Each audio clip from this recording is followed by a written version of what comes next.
имаме да обявяваме нещо. Да, един интересен репортаж. Какъв? Предстои да видим. Роси Караджова, глухото момиче, което участва в Байландо, заедно с мен. Тук вече се разпадам от скромност. Роси е написала сценарий за филм за живота й. И предлагам да видим тя самата да ни разкаже за какво става дума. Автобиографичен, така ли? Роси не чува. За повечето хора това означава, че има недъг. Тя обаче не се възприема за нещо по-различно от останалите и вярва, че светът е еднакво цветен за всички. Въпреки че Роси и танцовият и партньор в Байландо Христо Калоферов не спечелиха на финала, момичето е още по-амбицирано да докаже, че има много таланти. Затова тя е намерила ново предизвикателство пред себе си – писането. Мечтата ми е да бъда актриса, но вече съм почти сигурна, че никой режисьор няма да ме покани. Мина доста време, затова реших сама да си напиша ролята.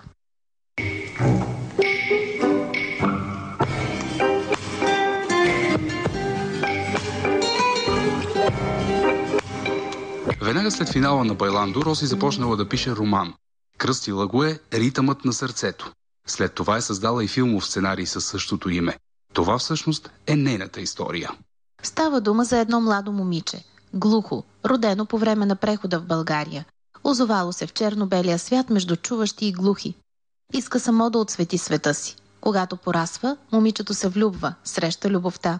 Но за съжаление той е чуващ и тя осъзнава, че това е една много трудна любов и че е между двата свята. Дали двата свята ще се превърнат в един, Роси за сега не издава. Планира книгата и филмът й да се появят едновременно. Не мога да кажа. Когато видите, ще разберете.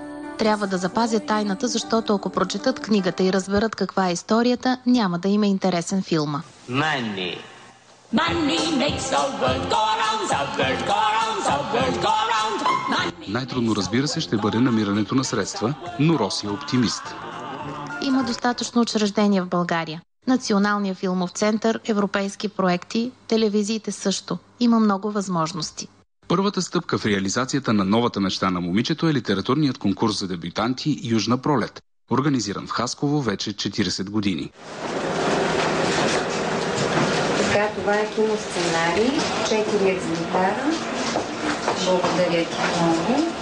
Журито сега ще се запознае. На 15 ще бъде награждаването, церемонията по награждаването. Държа да подчертая, че много се радваме на участието на хасковски автор. Пожелаваме и късмет и ако не спечели наградата, поне ще има възможността да се срещне със свои връстници и да получи компетентната оценка на журито. Първата награда в конкурса е 1000 лева и бронзова статуетка "Пегас". Дали журито ще ги присъди на Роси, ще стане ясно след 2 седмици. Много благодаря на Нова телевизия, че винаги ме подкрепят, че сега отново сте с мен. Направо не мога да повярвам всичко, което направихте за мен. Благодаря и на партньора ми в Байландо, Христо Калоферов.